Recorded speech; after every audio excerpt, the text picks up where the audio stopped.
Bienvenidos y bienvenidas, buenas tardes a todos y a todas, a este que es el noveno plenario de directores y directoras de líneas de investigación del Instituto de Investigación en Diseño de la Facultad de Diseño y Comunicación de la Universidad de Palermo. Mi nombre es Marina Matarrese, voy a estar coordinando esta comisión porque soy la coordinadora del Instituto de Investigación. Y como saben, este es un plenario que se realiza todos los años de manera ininterrumpida desde el año 2017 y tiene precisamente como objetivo generar un espacio. Adri, mútate, mútate, Waldir, está desmuteado.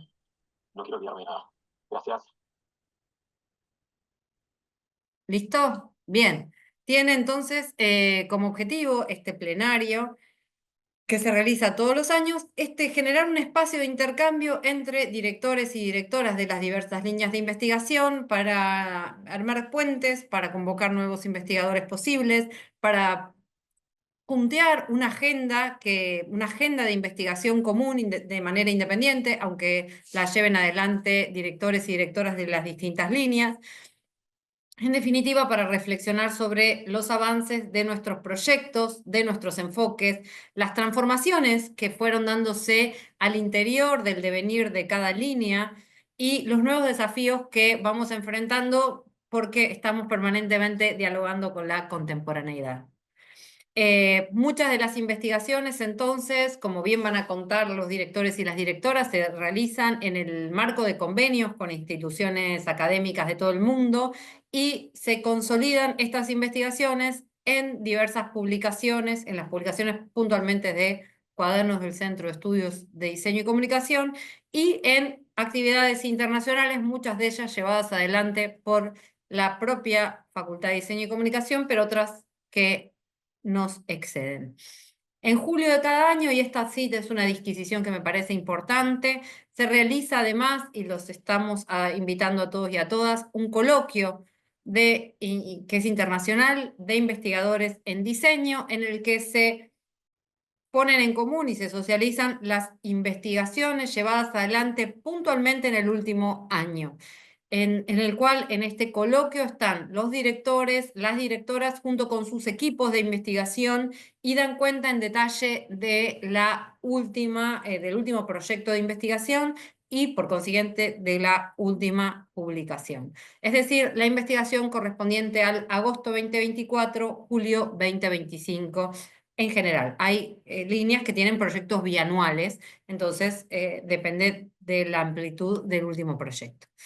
Bien, como dije, y no sé si lo dije ya a esta altura, son 27 las líneas activas del Instituto de Investigación y en esta ocasión vamos a escuchar a 6 directores y directores de líneas. No entramos ya en una sola comisión, así que este plenario se desarrolla en 5 comisiones en el día de hoy.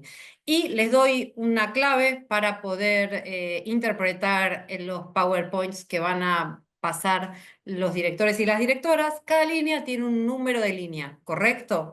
Y dentro de cada línea se desarrollan proyectos que también tienen un número. Entonces la línea 1 tiene un proyecto 1.1, 1.2, etcétera, conforme se van desarrollando los proyectos. Es así como están planteados visualmente los distintos proyectos de investigación de las distintas líneas. Bien, como ustedes están acá, este es un evento que es abierto al público y las comisiones van a estar siendo grabadas y van a estar disponibles a partir de los primeros días de julio en nuestro canal de YouTube. Dicho esto, le damos la palabra eh, a la primera directora de las líneas de investigación de esta comisión, que es la doctora Marina Mendoza, que dirige la línea número 19, titulada Comunicación Política. Muchas gracias, Mari, muchas gracias, Marina, muchas gracias, Adrián, también por todo este despliegue cada año. Bueno, les comento un poco de nuestra línea de investigación que, como dijo Marina recién, se titula o tiene como un gran paraguas el abordaje de la comunicación política. Decir por ahí muy brevemente, sin abusarme del tiempo que tan amablemente nos dieron en este espacio, que es un poco un nicho, ¿no? El estudio de la comunicación política dentro de nuestra facultad, con lo cual agradezco por un lado y por otro lado destaco esta posibilidad que nos dan hoy, por ejemplo, de quizás tejer redes con otras líneas para hacer crecer, ¿no? El ámbito de la comunicación política hacia otros espacios. Bueno, comentarles un poquito, yo soy una de las 3 directoras que coordina esta línea, soy socióloga, soy doctora en Ciencias Sociales por la Universidad de Buenos Aires, docente de varias facultades y universidades de grado y posgrado, y principalmente soy aquí, me desempeño como docente en la maestría en gestión del diseño, en la cual también surgen un montón de activos y recursos para pensar, ¿no? Hacia dónde puede ir mutando el diseño, los estudios en diseño. Mis colegas, que bueno, hoy no nos pudieron acompañar, son Mariano Dagati, que es, creo que estoy, ahí está, ahí pasé la diapositiva. Mariano Dagati, que es doctor en lingüística y magíster en análisis del discurso. Actualmente, él es investigador adjunto del CONICET y mi otro colega, el otro director de la línea, que es Pablo Carlos López López, que es nuestro liazón con España, ya que él es docente de la Universidad de Santiago de Compostela. Bueno, para pasar ya un poco a lo que tiene que ver con la línea, principalmente es una línea que surge, como recién mencionaba Marina, por la vinculación con otros espacios académicos. En este sentido, hemos trabajado en otras oportunidades con la Universidad de Quilmes por distintas pertenencias de nuestros directores. Luego hemos mutado hacia otras pertenencias, pero sostenemos, por supuesto, el Instituto de Estudios de América Latina y el Caribe, la UMED y la Universidad de Santiago de Compostela por la pertenencia de el director que les comentaba recién.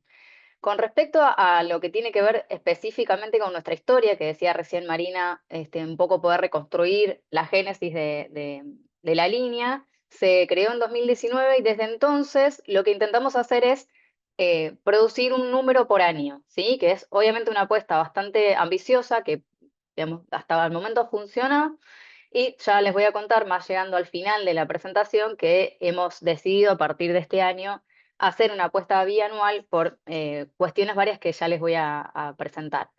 Nuestro foco distintivo, y creo que un poco lo es también el de los estudios de diseño y comunicación de la Facultad de Diseño y Comunicación de la Universidad de Palermo, es el foco en Latinoamérica, ¿sí?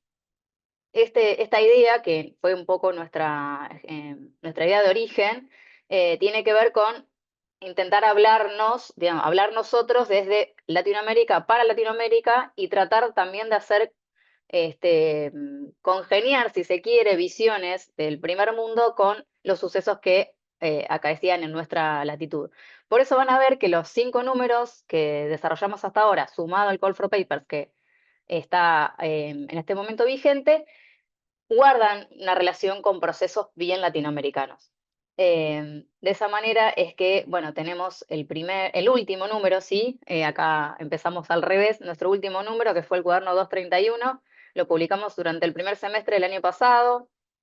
Ahí nos centramos en cuestiones de cambio climático, sí, la verdad es que la comunicación política y el cambio climático era una cuestión bastante en boga en ese momento, sigue estando en agenda, si no es algo que se agota, por supuesto, con este número, pero sí el foco de esta edición estuvo precisamente en explorar el rol de la comunicación política en la construcción de las narrativas en torno a la cuestión socioambiental, ¿no? En torno a cuestiones como la visibilización de conflictos derivados de de las actividades extractivistas, las movilizaciones en la opinión pública, la generación de políticas públicas ligadas con la cuestión ambiental, etcétera, etcétera.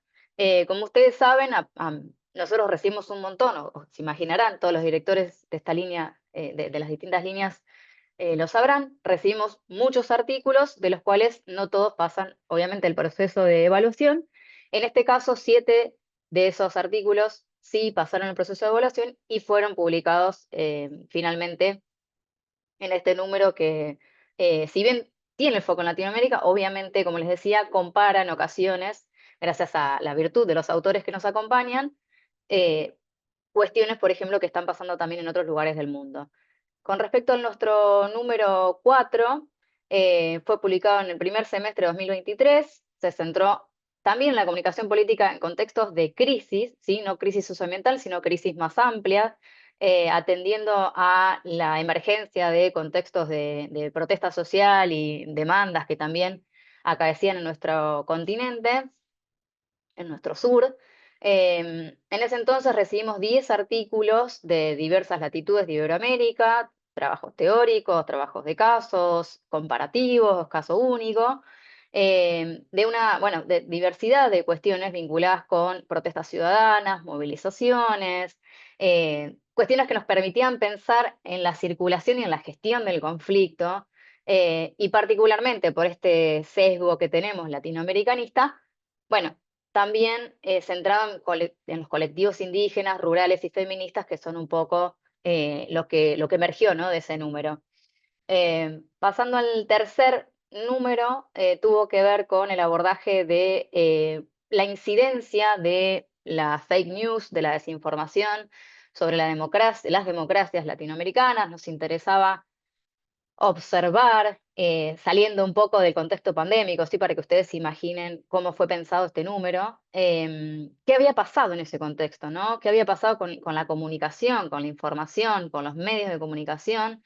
Pero principalmente, ¿qué nos permitía entender eso o qué consecuencias tenía, como les mencionaba recién, para las democracias, ¿sí? Para la calidad de las instituciones democráticas?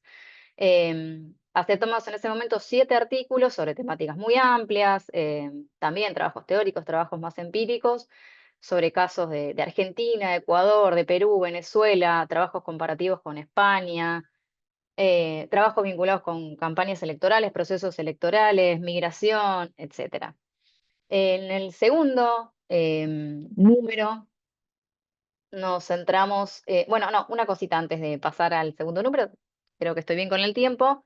A partir de este número empezamos a incorporar los resúmenes o una especie sí, de resumen, de abstract de los trabajos de maestría, de las tesis de maestría en gestión del diseño, ya que me desempeño como profesora en una de las asignaturas, y nos pareció también un buen espacio los cuadernos para empezar a visibilizar algunas de esas producciones que en ocasiones tenía que ver con la comunicación política y en otras no, ¿sí? Pero la idea era empezar a visibilizar, y creo que es una linda apuesta, los trabajos de estos compañeros que están en formación y ya pueden como empezar a socializar hallazgos, al menos parciales, de sus trabajos de investigación. Eso es algo que lo mantenemos, lo van a ver a partir entonces del segundo número en adelante.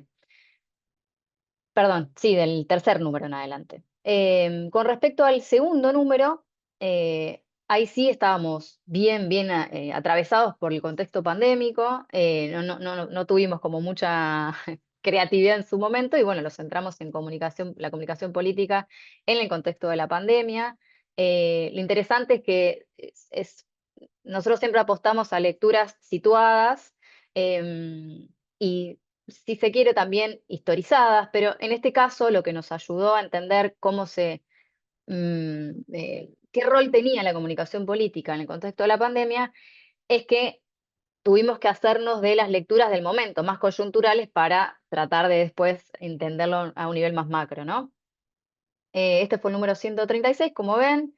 Estoy bien, ¿no? La diapositiva, sí, 136. Y fueron 9 artículos en esta ocasión sobre, bueno, distintos, estoy tratando de leer los índices para no errarle, prácticas informativas y creencias de los lectores usuarios, convivencia de medios tradicionales y medios conectivos y redes, y las nuevas lógicas de articulación público-privada, entre muchas otras, de las cuales uno de los subtemas que más interés atrajo, una emergencia espontánea, ¿sí? De los autores y autoras que recibimos en este momento, fue el tema de las noticias falsas y el fact-checking, por lo cual explica el tercer número que les comentaba recién, ¿sí?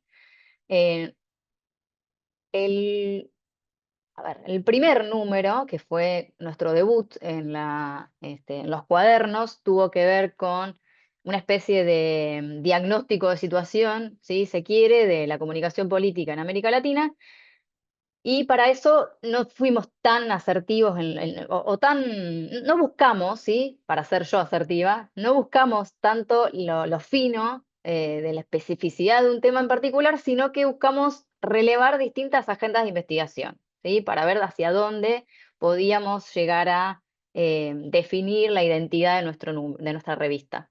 Es así que, bueno, recibimos en este caso, fue uno de los números que más artículos recibió hasta el momento. Em, Evaluamos más de 25 artículos, de los cuales 14 finalmente pasaron en el proceso de evaluación. Yo siempre hablo de artículos, pero detrás de esos artículos, como se imaginarán, hay a veces equipos de investigación, no es un autor o autora individual. Y bueno, los núcleos en los cuales abordamos estos artículos, perdón, eh, se centró en el discurso político y sus manifestaciones, el discurso político y sus narrativas, y el discurso político y sus estrategias. Y también recibiendo trabajos de varios lugares de Latinoamérica. Finalmente, y con esto cierro, vamos a cerrar por aquí. Se encuentra en proceso de evaluación en este momento las propuestas para nuestro próximo número, que, como les decía, somos una revista, una línea de investigación que se preocupa por la coyuntura latinoamericana y, si se quiere, también la coyuntura mundial. En esta ocasión, pensamos en abrir una convocatoria sobre comunicación política y derechas, y este número va a ser publicado a fin de año. Tiene una multiplicidad de aristas por los cuales abordar esta problemática, con lo cual invitamos, si bien acabamos de cerrar el call for papers para resúmenes, envío de resúmenes, invitamos a quienes estén mirándonos hoy a que envíen su propuesta. Hemos recibido varios resúmenes, así que estamos muy contentos. Se ve que es una temática que genera muchísimo interés entre comunicadores, sociólogos y demás especialistas vinculados con los procesos de mediatización contemporáneos. Así que nada más que agradecerles por este espacio. Gracias Marina, gracias Adrián, y como siempre gracias Fabiola y el equipo de coordinación de los cuadernos que siempre están detrás de nuestras propuestas. Muchas gracias. Mil gracias, Marina. Perfecto, impecable el tiempo. Y la claridad del contenido, de cómo esto, el derrotero, ¿no? Cómo se van gestando diversos intereses en función también de las coyunturas. Ahora le damos la palabra a la doctora Laura Zambrini, que dirige la línea número 5, titulada Cuerpo y Vestuario, y que particularmente ella colaboró también con la línea de Susi Bello Knopf, que trabaja temas de cuestiones jurídicas y derechos de autor, etcétera. Bueno, ¿me escuchan bien? ¿Perfecto? ¿Qué tal? Bueno, muchas gracias por la invitación y como siempre un placer compartir este espacio ya hace tantos años. Bueno, para quienes no me conocen, yo soy Laura Zambrini, también soy socióloga, doctora en ciencias sociales, soy investigadora del CONICET y titular de la cátedra de sociología en la carrera de diseño indumentaria y textil en la FADU UBA. Soy profe también en el doctorado de la UP.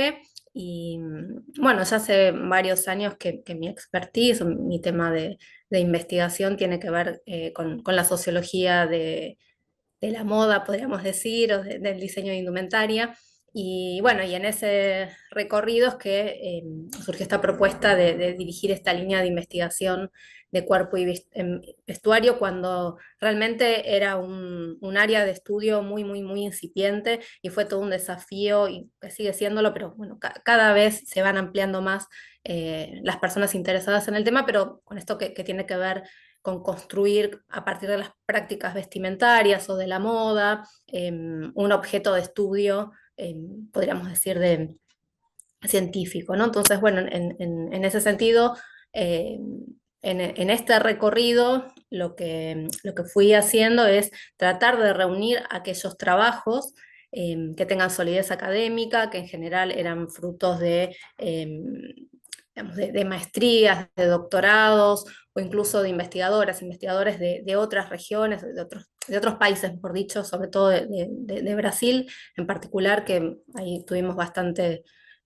bastante sintonía en cuestiones académicas, y bueno, invitando a que formen parte de estos cuadernos, ¿no? Una de las dificultades que me fui encontrando, bueno, tenía que ver con muchas veces con este prejuicio que hay alrededor de la moda respecto de que no es un tema serio como para ser estudiado académicamente, o encontrarme con diseñadores, diseñadoras que están como muy abocados en la práctica y no tanto en el proceso de escritura o de desarrollo de teoría, ¿no? A partir de lo que tiene que ver con esta área de diseño. Entonces, bueno, en ese camino, digo, eh, tratando de generar espacios de diálogo y cada vez más que hay espacios académicos, y en este sentido la Universidad de Palermo ha tenido ahí como un lugar también como muy, muy preponderante. Se fueron generando estos, digamos, estos espacios de los cuales salgan artículos que despierten interés y que aporten de alguna manera a la causa, ¿no? Bueno, y en ese sentido, las distintas publicaciones tuvo que ver con esto, ¿no? Con tomar a la moda como un fenómeno que tiene que ver con lo social, con lo cultural, e ir de alguna manera sacando de distintas capas, ¿no? De fenómenos tecnológicos, económicos, ambientales, ¿no? Y que bueno, de ahí ver cómo eso va incidiendo en las prácticas de diseño, ¿no? La perspectiva de género estuvo muy presente a lo largo de las distintas publicaciones, pero también cuestiones que tenían que ver con el rol, por ejemplo, del textil o como políticas de memoria, ¿no? Ha habido trabajos muy interesantes, incluso que tenían que ver con el tema de la indumentaria como registro en campos de concentración, digo, como algo que es como mucho más amplio, partiendo de una idea que parecía como que, bueno, que solamente iba a ir a analizar fenómenos de consumo, y que por suerte, ¿no? Se van abriendo y van dialogando con otros fenómenos sociales.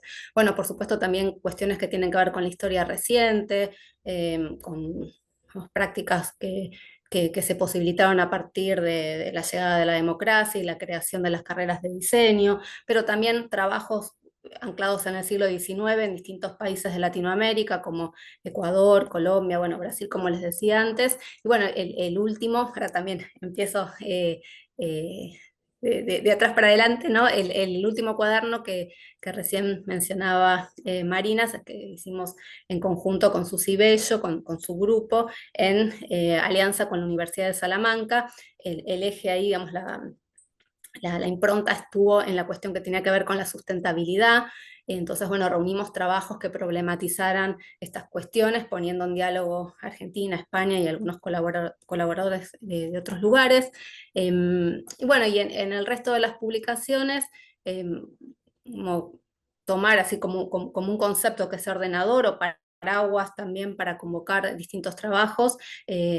La cuestión del cuerpo, ¿no? Fue preponderante, todo lo que tiene que ver con el cuerpo vestido, o esta cuestión de pensar a la indumentaria como una suerte de segunda piel cultural, ¿no? Entonces, bueno, en todo lo que tiene que ver con prácticas de diseño, pero también, como mencionaba antes, con todas las dimensiones que este cuerpo vestido también va interpelando. Bueno, y el primero, que tuvo más que ver con la dimensión sociodiscursiva, si se quiere, del vestir. Bueno, acá están algunos de los cuadernos que les mencionaba recién.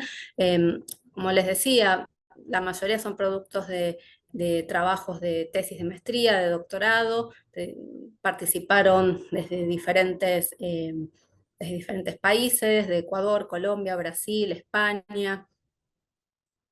Y bueno, bueno, para comentarles el próximo cuaderno que todavía estoy recibiendo trabajos, que tiene que ver con los diálogos, estas intersecciones entre moda, diseño y política, ¿no? Y bueno, ver un poco todo lo que tiene que ver con las estéticas del poder, la dimensión ideológica de estos cuerpos vestidos, ¿no? Pero también ver las prácticas de resistencias que se pueden generar a partir de las prácticas vestimentarias, ¿no? Pero no está solo cerrado, o sea, tiene el foco en la moda, pero también puede dialogar perfectamente con otras áreas del del diseño, ¿no? O sea, y también pensar los fenómenos históricos, pero también fenómenos contemporáneos. Algunos de los principales ejes tienen que ver con esto, ¿no?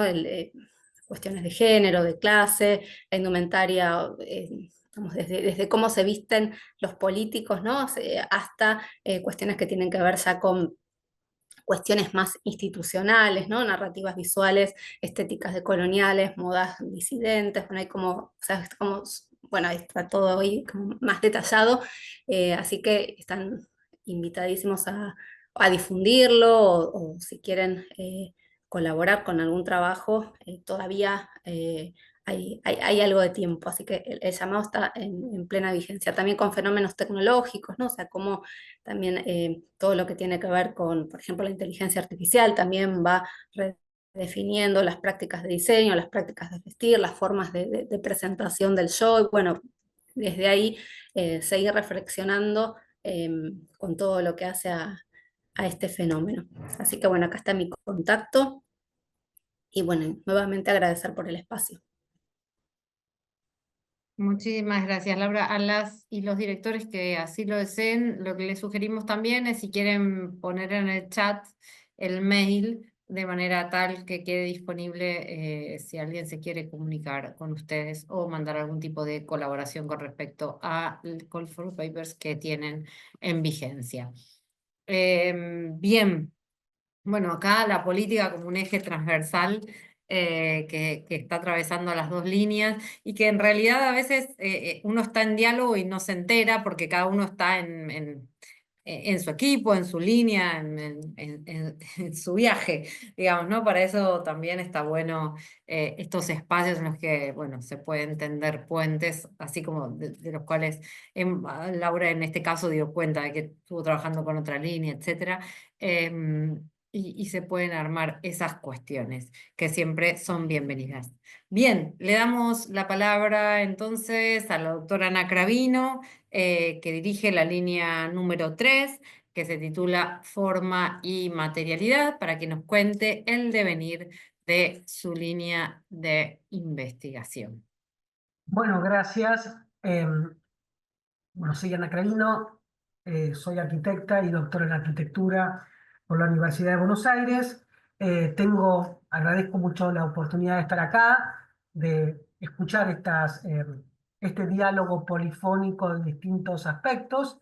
Em, Soy profesora en el doctorado de Palermo, doy clase en el doctorado de la Universidad de Buenos Aires, de la Universidad del Litoral, de la Universidad de Córdoba, de la Universidad Mayor de San Andrés de Bolivia y en maestrías en La Plata, en la Universidad de la SUAY de Ecuador, y estoy armando vínculos ahora a través de los cuadernos con la Universidad Ricardo Palma de Perú, la Anáhuac de México, la Universidad Americana de Managua en Nicaragua, y a partir de los cuadernos tuve la oportunidad de dar charlas también en UDELAR Uruguay, en la UDE de Uruguay, y soy evaluadora del PRI Noir y de DOCASUR. Bueno, la línea que dirijo se llama forma y materialidad.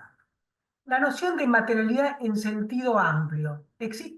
Puede existir la forma sin materia, pero no puede existir la materia sin forma.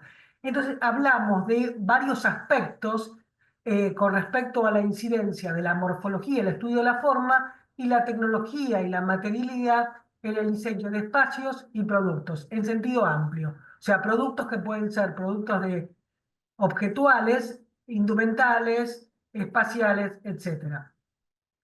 Esta línea hicimos algunos números con la Universidad Técnica de Ambato y la Universidad de la SUAY, y generalmente hay un recorrido donde aparecen investigadores de diferentes partes de América Latina, e incluso tuvimos la oportunidad de alguien de Croacia. Bueno, los números que ahora actualmente hay un número que ya pasó la evaluación, que se llama expresiones materiales, expresiones tecnológicas entre la verosimilitud y la verdad, o sea que está en edición.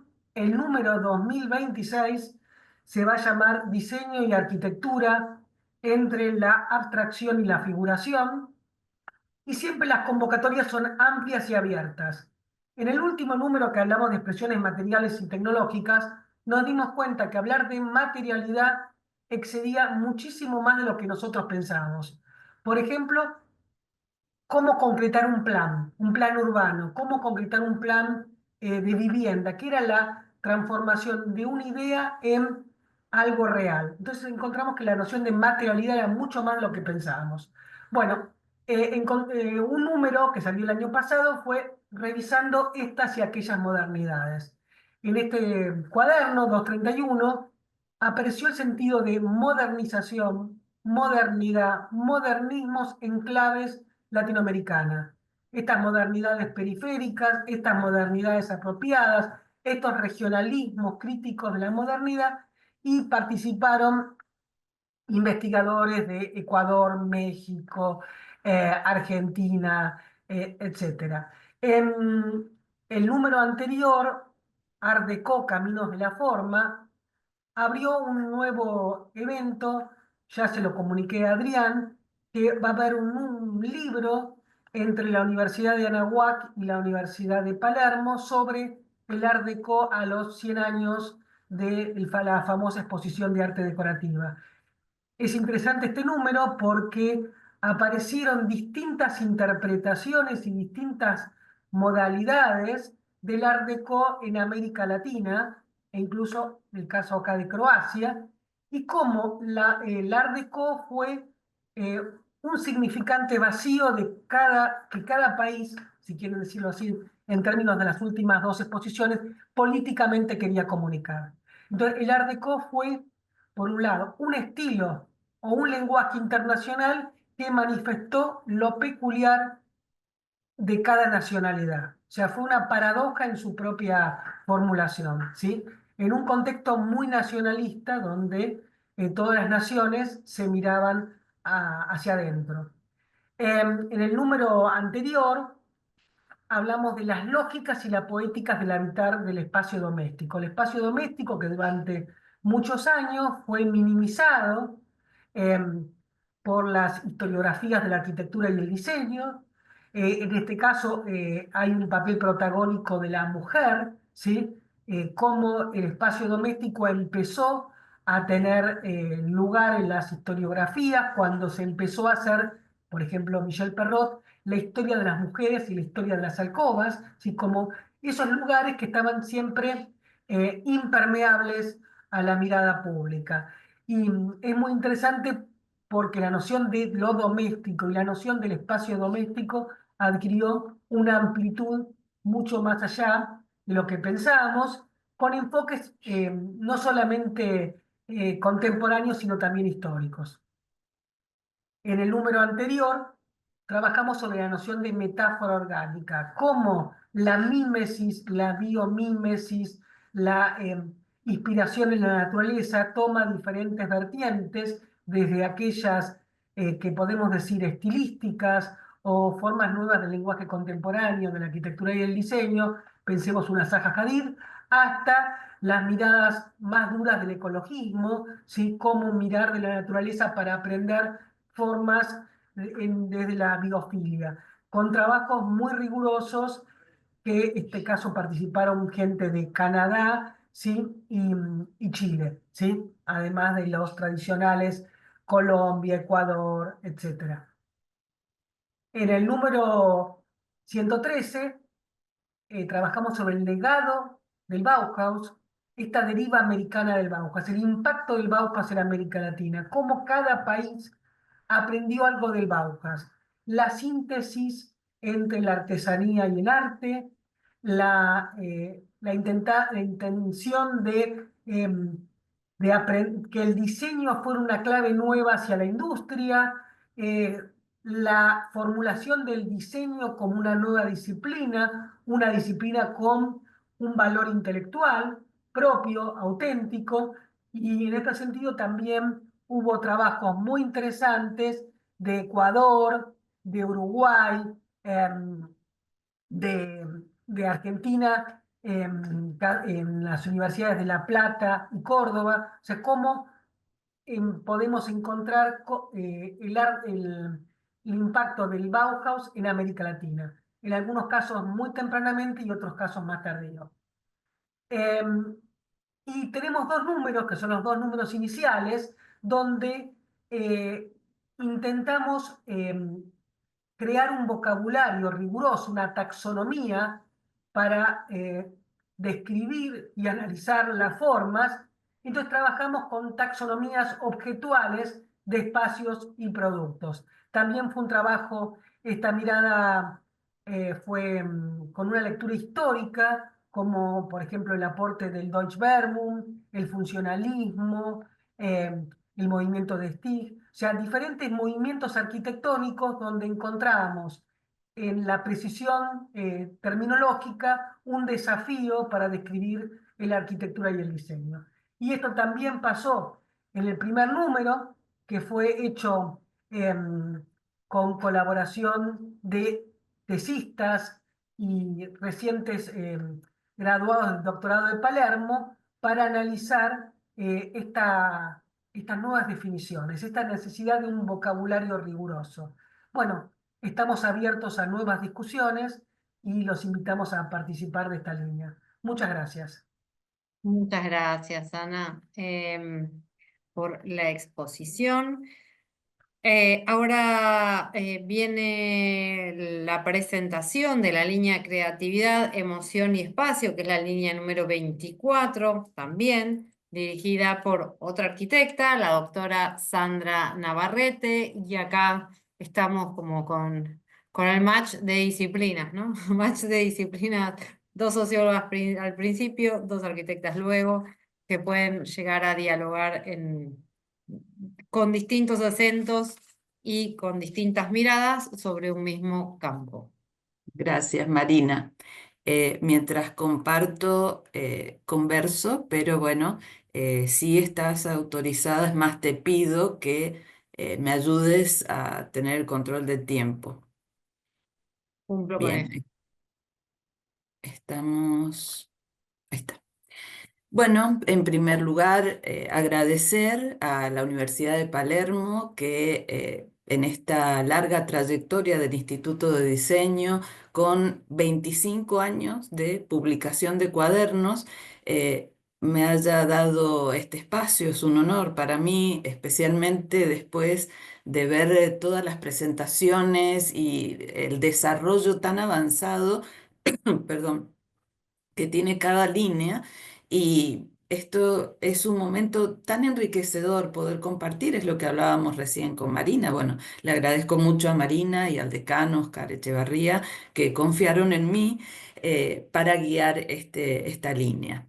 Bueno, el número es 24, casi 25, como los 25 años. Bueno, el nombre de esta línea de investigación es Creatividad, Emoción y Espacio, que está a mi cargo. Soy arquitecta, soy doctora en arquitectura en la Universidad de Mendoza y soy postdoc en la Universidad de Palermo, en el postdoctorado multidisciplinario en diseño. Así que tengo mucho que agradecer a la Universidad de Palermo por este crecimiento continuo. Bueno, los objetivos de esta línea son bastante particulares porque si bien las temáticas que abordamos son similares o por lo menos tienen muchos puntos de conexión, hay áreas compartidas que sería más que interesante. Yo escuchaba recién a Ana y bueno, justamente mis 35 años de docencia están en historia de la arquitectura contemporánea y bueno, todo lo que es Bauhaus, Deutsche Wehrmacht, Kunstböllen, Tipicierum, todas estas expresiones de la arquitectura y el diseño contemporáneo también las trabajamos y nos encantaría unir esfuerzos. En cuanto a las investigaciones que yo he estado desarrollando en estos últimos 15 años en la Universidad de Palermo, eh, he observado diferentes aspectos, ya sean por falta de desarrollo o por ausencia, en los que he ido indagando y paulatinamente me he ido acercando a este nuevo paradigma que no solamente ha sido una construcción personal, sino que he estado trabajando con otras instituciones de mayor impacto en lo que hace a la difusión cultural, científica, como es Estados Unidos, con Italia, con España. Y bueno, a partir de esta interacción es que pudimos consolidar en Latinoamérica este paradigma fenomenológico en un posgrado que organicé en la Universidad Nacional de Cuyo, que se llamaba Arquitectura Fenomenológica. Entonces, desde el inicio de los cuadernos que hemos publicado en esta línea, los hemos desarrollado desde este paradigma, el fenomenológico, como marco epistémico de la conceptualización y la práctica de la arquitectura y del diseño desde una mirada multidisciplinar. Hay arquitectos, diseñadores, sociólogos, este último año he incorporado ingenieros, sobre todo que tienen que ver con la virtualidad. Y también han participado médicos en en el área de neurofenomenología. Comprender el espacio desde la concepción fenomenológica en la que se incorporan los modos de aprender el mundo a través de la experiencia sensible y observar en la práctica proyectual cómo se involucran experiencias estéticas sensibles para lograr una aproximación integradora y humanizada a la idea generadora de la obra a diseñar. Entonces, todas las temáticas son posibles dentro de esta línea de investigación, porque el abordaje es lo que le da la particularidad. Incluso la forma de construir un artículo, una investigación, una publicación, también varía porque el acento está puesto más en lo subjetivo que en lo objetivo. La objetividad la centramos en la validación empírica a través de las neurociencias, tal como lo inició la investigación chilena con Francisco Varela, con la neurofenomenología. Bueno, las instituciones que a través de un convenio que se celebró hace 15 años entre la Universidad de Palermo y la Universidad de Mendoza son las dos fundamentales en la construcción de la investigación de esta línea. Y además contamos con la colaboración permanente de investigadores de la Catholic University of America, de la Universidad de Zaragoza, la Universidad de Chile, IUAB de Venecia, la Universidad de la República de Uruguay, la Universidad Nacional de Cuyo, la Universidad Nacional de San Juan, la Universidad Paulista y la Universidad Nacional Autónoma de México. Vamos alternando cada uno de los números que hemos publicado, ronda en 20 investigadores, que algunos son grupos de cada una de estas instituciones. Los proyectos de investigación concluidos son 24.3, 24.2 y 24.1, ya se encuentran publicados, que son 3 capítulos de esta observación del mundo a través de la experiencia sensible. Lo hemos observado desde el periodo de pandemia, desde las experiencias en el aula, desde la sensibilidad estética a partir de lo visual, de lo filosófico. Contamos con 2 filósofos del área de la fenomenología que nos enriquecen permanentemente.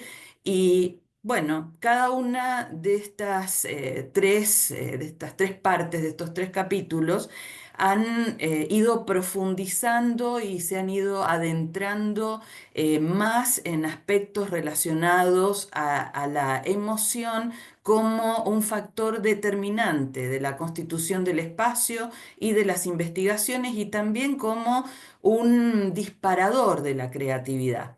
El proyecto actual que estamos cerrando es sobre experiencias estéticas en diferentes relaciones espacios temporales. O sea, ya hemos podido comprender la experiencia sensible y ahora abordamos esta situación espacio-tiempo con la permanente orientación de los filósofos.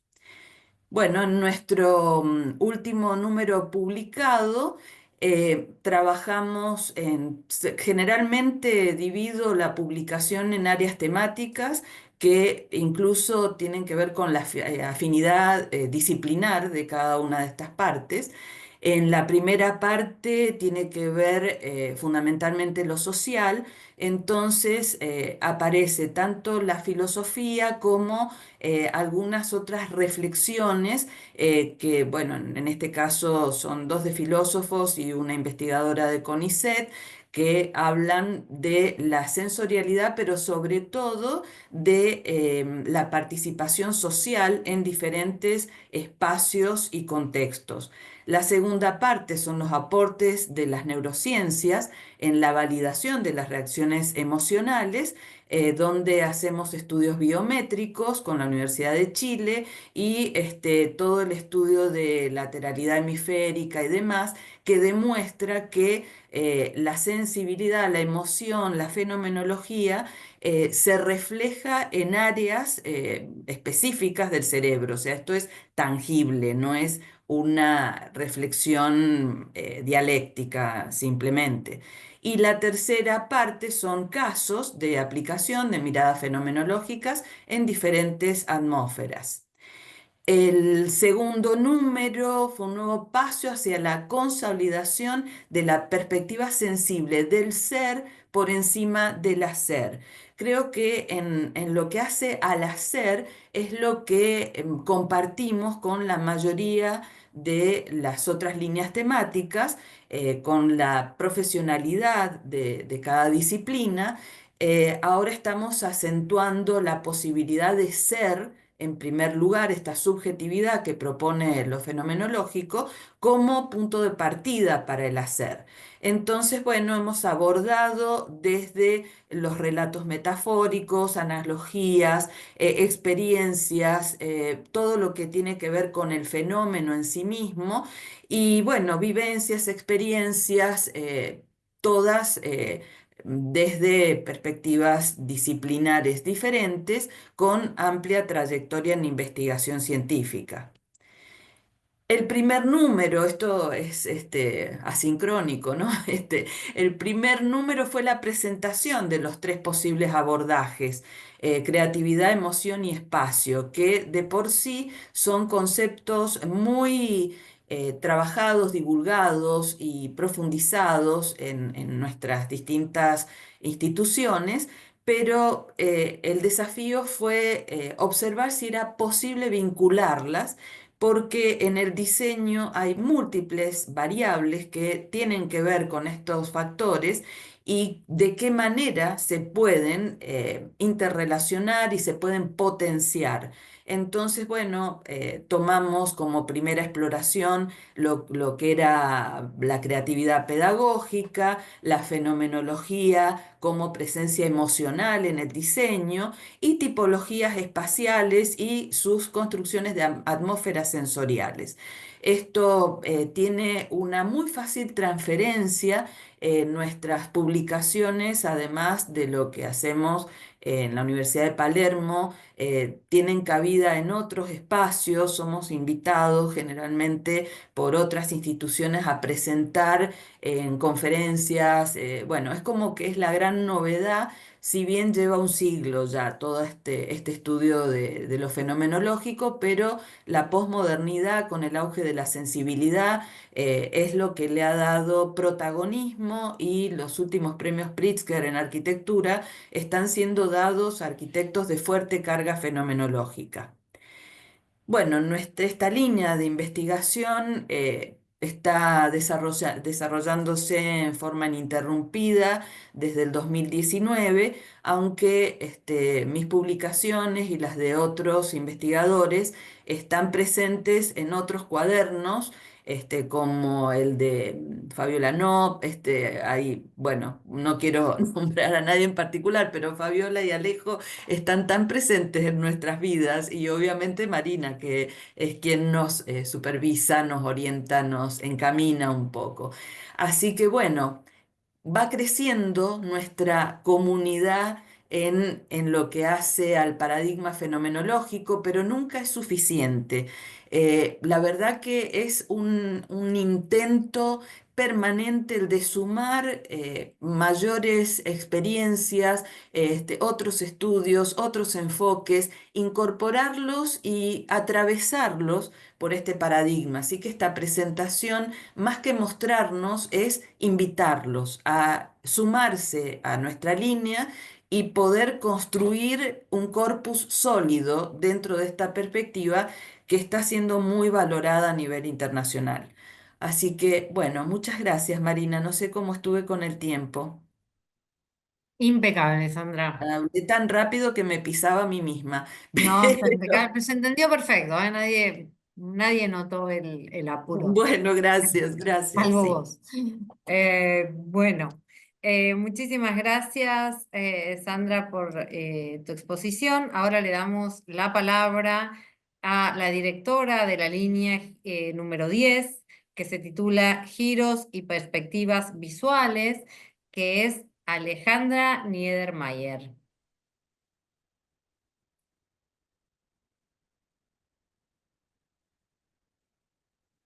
Estás muteada, Alejandra.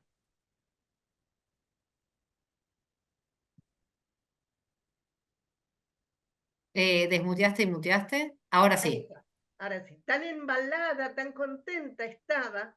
Bueno, los A repetir. saludaba a todos, buenas tardes.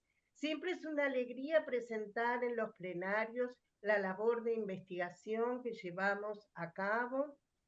Yo soy magíster en lenguajes artísticos combinados, soy fotógrafa, docente, e investigadora.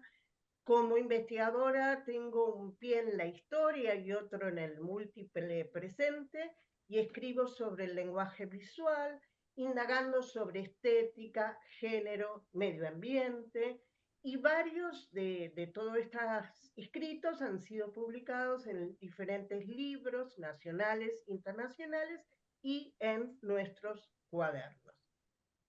La historia de esta línea de investigación, la número 10, que se llama Giros y Perspectivas Visuales, es muy fecunda. Esta línea propone en cada una de sus entregas una hermenéutica sobre el derrotero del lenguaje visual. Aparecen así dos procedimientos al mismo tiempo, simultáneos. Hay un repliegue, en tanto que buscamos una mirada detenida, atenta, situada, pero también hay un despliegue hacia la reflexión.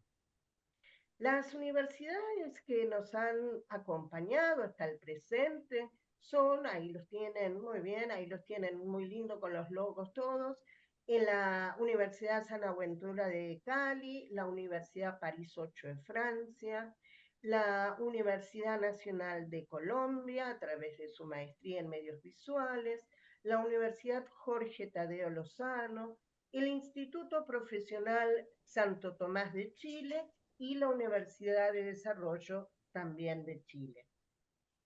Esta línea de investigación ya ha alcanzado un nivel de profundidad que se logra en sucesivas indagaciones, porque, por ejemplo, hemos encarado proyectos de largo aliento con algunas de estas universidades. Con la Universidad de Colombia sacamos 2 números, con la Tadeo Lozano 3, con la de Desarrollo 2. En muchos casos, los ensayistas participan número al número, logrando así un nivel de investigación que ahonda justamente en los diferentes derroteros del lenguaje visual. Desde el número 227, que es el último, qué bien, llamado Desafíos de la Visualidad ante la iconósfera actual, se ha creado un grupo de investigación en el que los diferentes ensayistas dan cuenta de sus inquietudes en torno a la imagen. En este grupo participaron ensayistas de diversas universidades de países tales como Brasil, Colombia, México y Francia, además de nosotros de la Argentina, por supuesto. El título de este número, además, tiene mucho que ver con lo que nos sucede en cuanto a la imagen actualmente. Estamos en lo que se llama una iconósfera, una atmósfera plagada de imágenes que tiende a desvanecerse, ¿sí?, con facilidad, y entonces todos los que escribimos sobre esta iconósfera tiene relación con una búsqueda de una imagen que deje un sedimento, que deje una huella, que deje una traza en cada uno de nosotros. El número que presentaremos en breve, o sea, dentro de 2 meses, se va a llamar enunciación visual.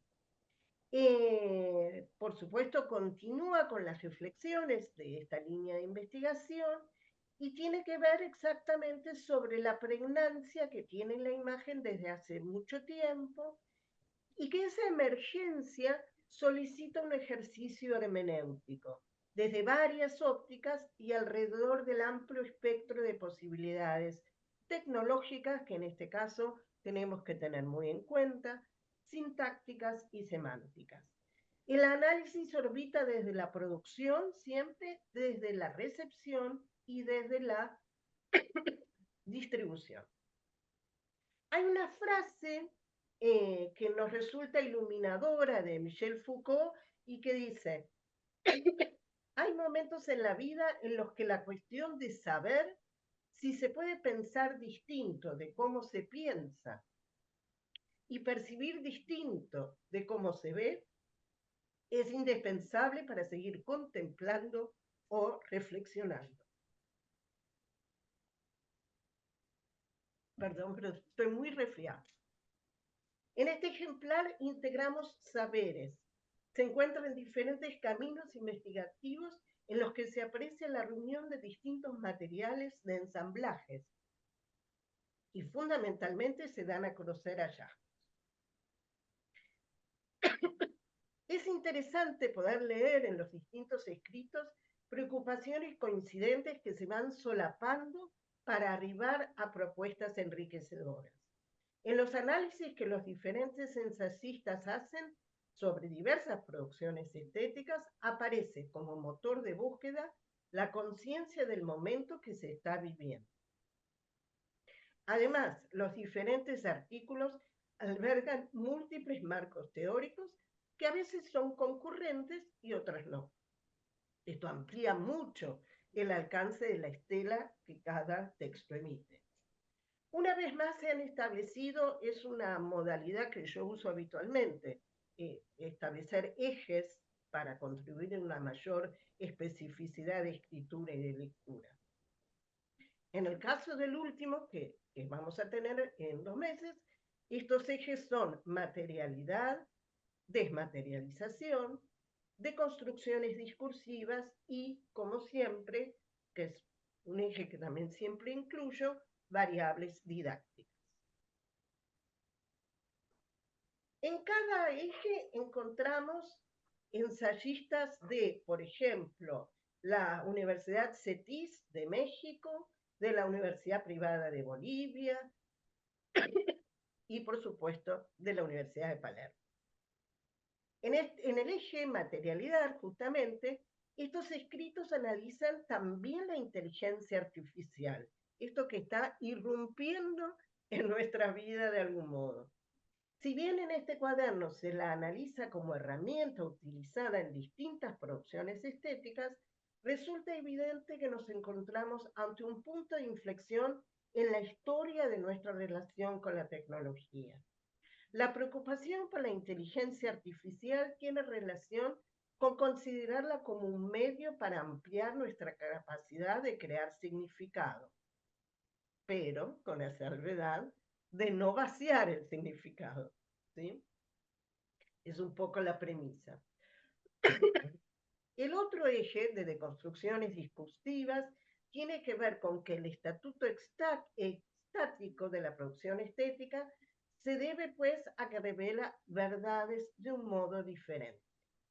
Si se la considera como la manifestación sensible de la idea, como dijo Hegel en algún momento, o como poiesis del destino histórico del ser, manifestado por Heidegger, se arriba a la concepción de que se trata de la expresión de una fuerza vital a través de justamente una praxis vital.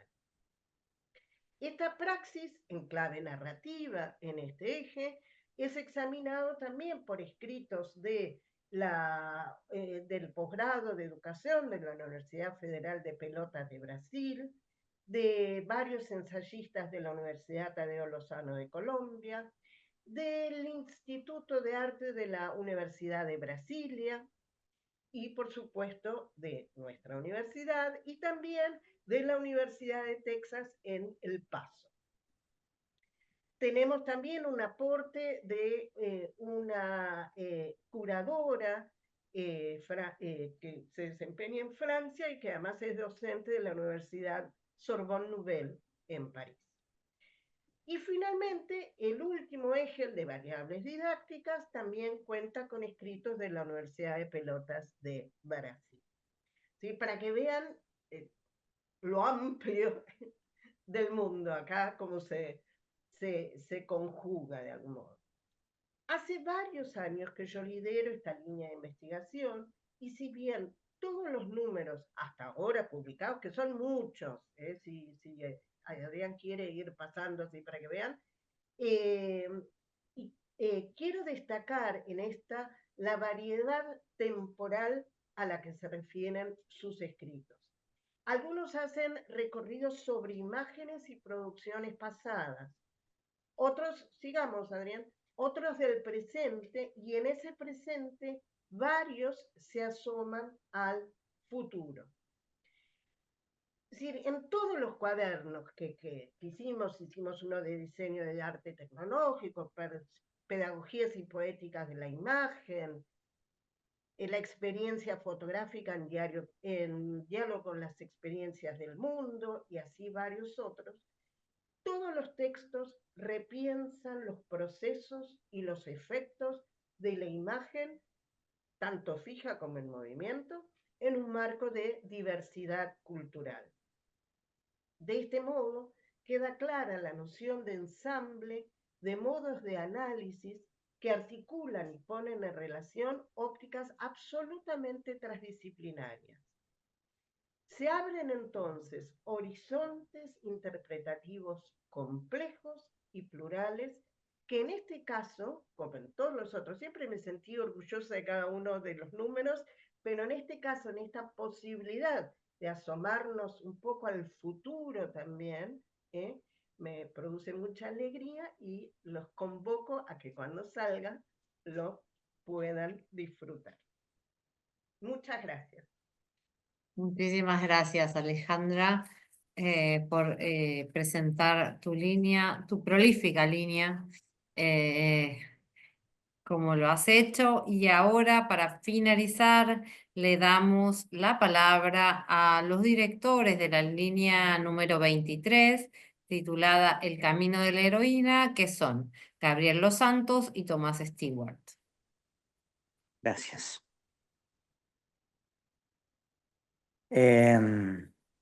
¿Arrancás vos, Gaby?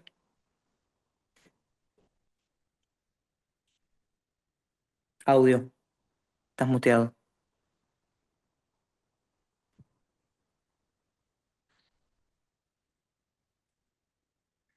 Bueno, mientras tanto voy tomando la palabra. Gracias, Marina. Habíamos armado la presentación y ahora igual va a arrancar formalmente. Quería Ahora hacer una sí. pequeña... Ahí está. Déjame que hago la intro que ya la arranqué. Hacer una pequeña digresión que no es digresión, pero que tiene que ver con todas las cosas que estamos escuchando de todas las personas los docentes, investigadores académicos, académicas, que están con tanta profundidad entrando a distintos lugares. Quería contar como muy brevemente la experiencia personal antes de ir a lo específico y a lo disciplinar, de estar viviendo fuera y fuera de la Argentina, en un marco que uno pensaría, antes surgió el tema, creo que la doctora Mendoza lo dijo respecto al primer mundo y qué es el primer mundo, y estando viviendo en el primer mundo, puedo decir que las líneas de investigación que se están produciendo desde la Universidad de Palermo ya hace muchos años, y hablo de todas, son el primer mundo de la investigación mundial.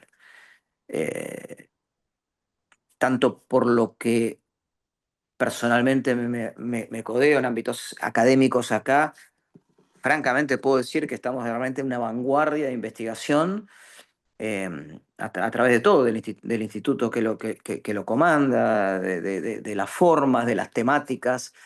De verdad, se nota y se siente en todas que hay una vanguardia, y eso habla todavía muy bien de nuestra cultura, de la investigación, del desarrollo, de la apuesta a eso. Quería decirlo porque primer mundo y tercer mundo son términos también relativos. A veces tiene mucho que ver con lo económico, por supuesto, pero no abunda esto aquí. Solamente quería hacer un comentario, me parece importante. Ahora sí, Gaby, te dejo a vos. Genial. Vale la aclaración. No lo dijo Tomás, pero está viviendo en Nueva York y justamente esta línea de investigación surgió con un acuerdo institucional que hicimos con Columbia College de Chicago, ahí cerquita. Nosotros le propusimos esta línea a esa institución, que surge de una necesidad más creativa que de investigación, porque nosotros somos narradores audiovisuales con Tomás, y siempre nos preguntamos por qué seguimos patrones tan férreos de construcción narrativa, de construcción de personajes, de construcción de alternativas posibles frente a conflictos, situaciones y demás contingencias que obran en una narrativa. Y nos dimos cuenta que están de alguna manera estructuradas, de alguna manera impuestas, y de alguna manera las heredamos, generación tras generación. Entonces, el cuestionamiento es por qué tenemos que seguir haciendo lo que se hace siempre. Y esta línea de investigación, el camino de la heroína, narrativa, género, diversidad e imaginario social, lo que plantea es una cantidad de preguntas, una cantidad de interrogantes que nosotros nos hacemos todo el tiempo, en el aula, en la academia y en la investigación. Y aquí, bueno, surgió este proceso maravilloso que es el camino de heroína, que nos viene dando montones de satisfacciones, muchas preguntas, por supuesto, y las instituciones que han colaborado con esta línea, como dije recién, Columbia College de Chicago, el Consulado General de la República Argentina en Estados Unidos, y en las últimas ediciones estamos trabajando en conjunto con UNIAC de Santiago de Chile.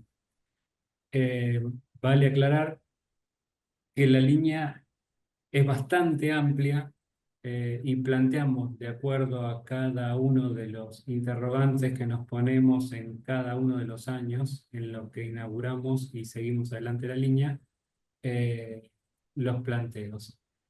Nosotros hemos publicado 6 volúmenes. En todos ellos tenemos investigadores e investigadoras de toda América, desde Estados Unidos hasta Argentina y Chile, y de España. Entonces creemos que es una línea internacional y que está cuestionando aquellos lugares de la narrativa que atraviesan lo social, no solamente el entretenimiento, porque en general todo recibimos a través de un relato. Hoy por hoy la comunicación es audiovisual en absolutamente todos sus formatos. Todos tenemos un celular en general inteligente que nos deja ver y escuchar lo que pasa en el mundo.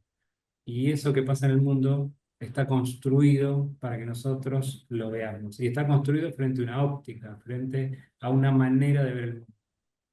Nosotros preguntamos si esa es la única manera de ver el mundo. Y por ello, cada una de las ediciones tiene un recorte específico. Tomás, ¿querés agregar algo? Y voy pasando como para que vean un poquito lo que venimos construyendo. Sí, sí, seguí pasando. Creo que es importante hacer este paseo por lo que fue una evolución desde la pregunta inicial o desde el tema inicial con preguntas y francamente ir reconociendo que las mismas preguntas debían ser reelaboradas hasta el último, bueno, el que todavía no salió, que tiene como ya el broche que tiene que ver con las tecnologías, que es lo que va a salir ahora, que se está preparando. Pero sí, podemos continuar con esto. Ahí está. Este es el sexto, la construcción social de las nuevas narrativas, era justamente lo que hablaba hace un ratito de cómo se construye el discurso de diferentes puntos de vista.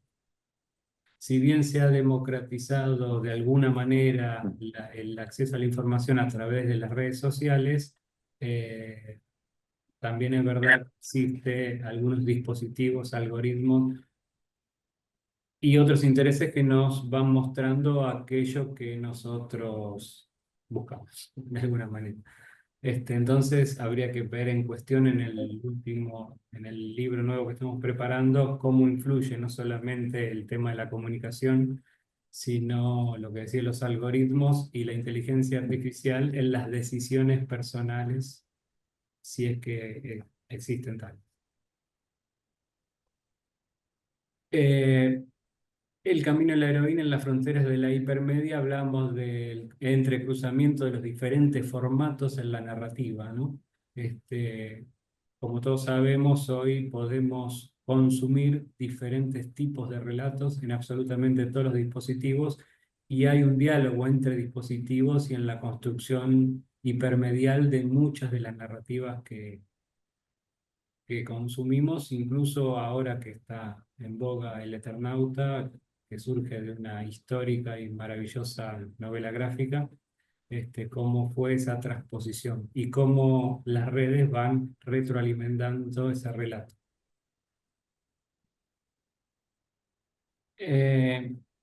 Y aquí, bueno, en este volumen que sacamos en el año 22, la pandemia había pasado de alguna manera y había dejado una suerte de interrogantes enormes sobre cómo seguimos de aquí en más. Y bueno, en este texto me parece que muchísimos de los autores de los que hemos participado nos hicimos esas preguntas, ¿no?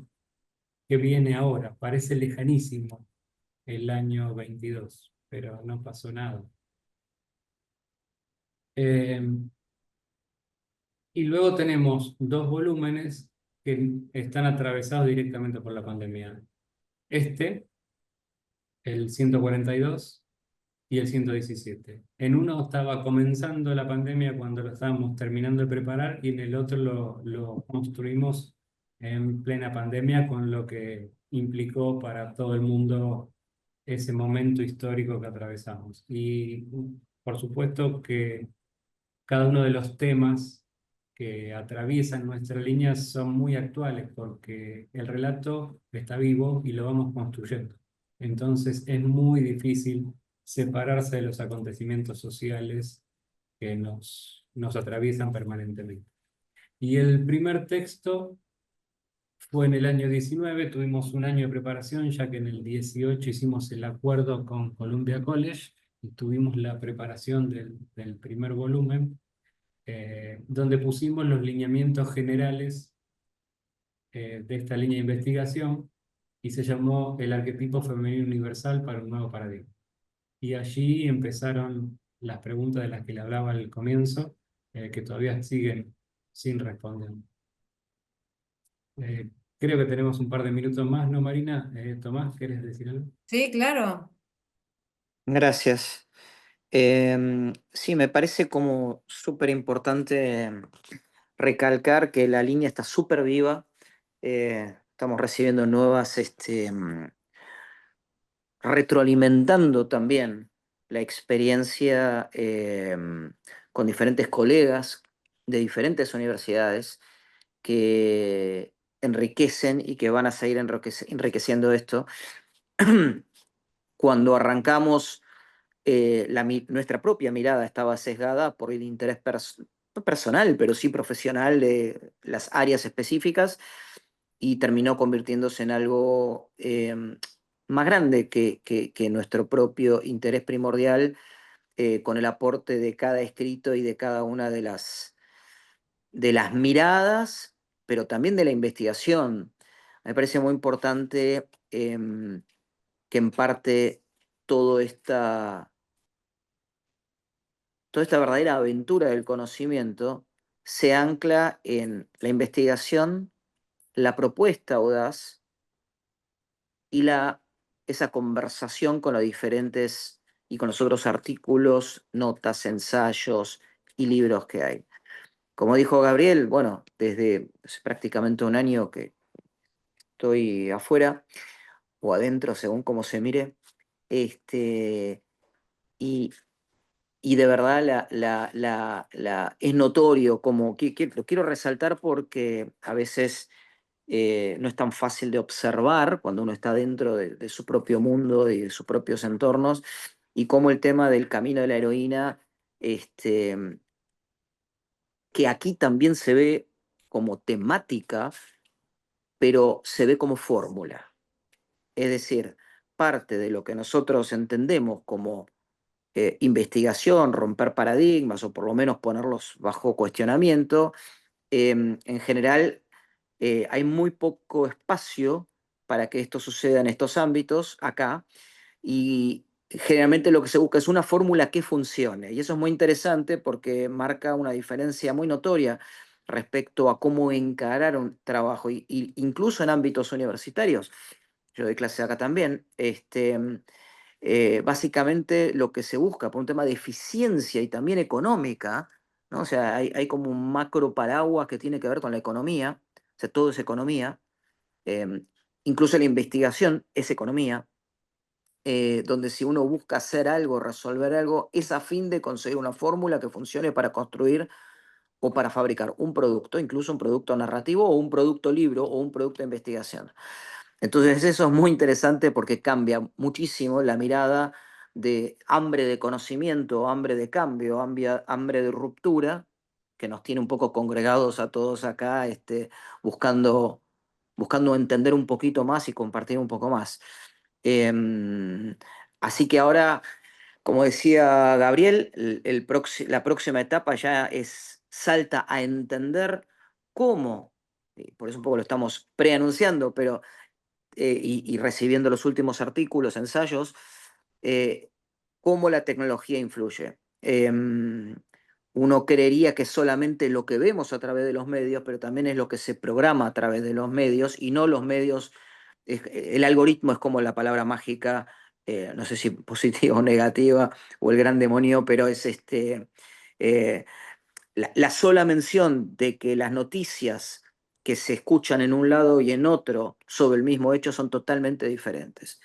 Si yo, y viceversa, ¿no? Eso pasa para todo, y eso es por motivos entonces, que tiene que ver con lo económico, como decía, pero entonces el camino de la heroína y todos los caminos de encontrar nuevas perspectivas, según desde donde se aborde, cambia el resultado posible que vamos a obtener si uno no está atento. Si uno se fija en estadísticas, muy concretamente en películas premiadas, tanto sea de mujeres, de hombres, trans, lo que fuera,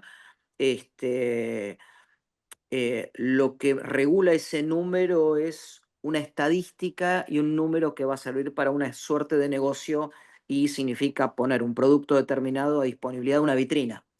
Así que por eso quería decirlo, porque la verdad esta vez lo he sentido fuertemente.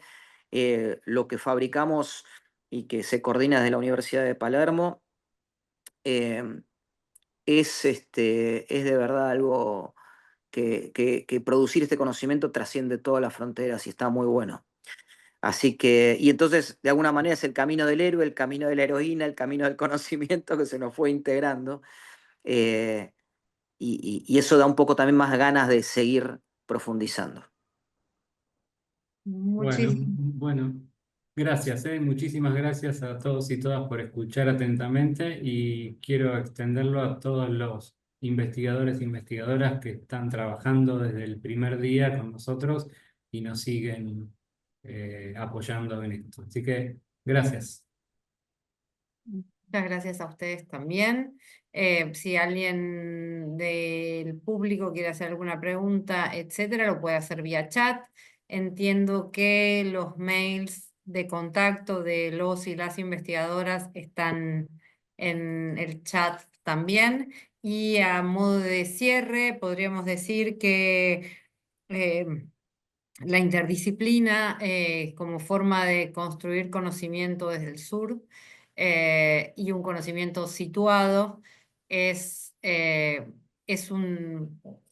claramente un signo no solo de estas comisiones o de esta comisión, sino de todas las líneas de investigación, esta cuestión de trascender disciplinas, fronteras, epistemes. Y situacionalidades que hacen que los acentos y las perspectivas sean múltiples y que no creamos que hay una sola dimensión posible, que eso ya lo hace la propia definición de ciencia, dar cuenta de un conocimiento situado, no como una verdad absoluta, y desde múltiples perspectivas como esta que están proponiendo, abordar el diseño y la comunicación en la complejidad que nos propone y de la que ustedes dan cuenta y de la que pone de manifiesto este plenario de investigadores e investigadores, que por eso estamos dando cuenta de cómo el campo de lo audiovisual en sus distintas perspectivas, tanto como dijo Alejandra y Gabriel y Tomás, están dialogando en algún momento, desde la sociología en diálogo con las distintas manifestaciones del diseño, ya sea indumentaria, la comunicación política, o el diseño, la indumentaria y la comunicación política, acá en un juego interlíneas que podría darse perfectamente, y la arquitectura asumida en sus múltiples definiciones, analizada en sus múltiples momentos, desde el arte Gola, Bauhaus, y en sus cruces como la emoción, el afecto y la filosofía desde ahí. Bueno, dan cuenta de este hermoso abanico en el campo de la investigación en diseño y comunicación, del que por suerte somos todos y todas parte. Y también, última cuestión, asumir que esta es una gran política de la Facultad de Diseño y Comunicación, apostar a la investigación en estos tiempos que corren. Así que les agradezco muchísimo a todos y a todas el haber participado. Nacho. Muchas gracias, adiós. Muchas gracias.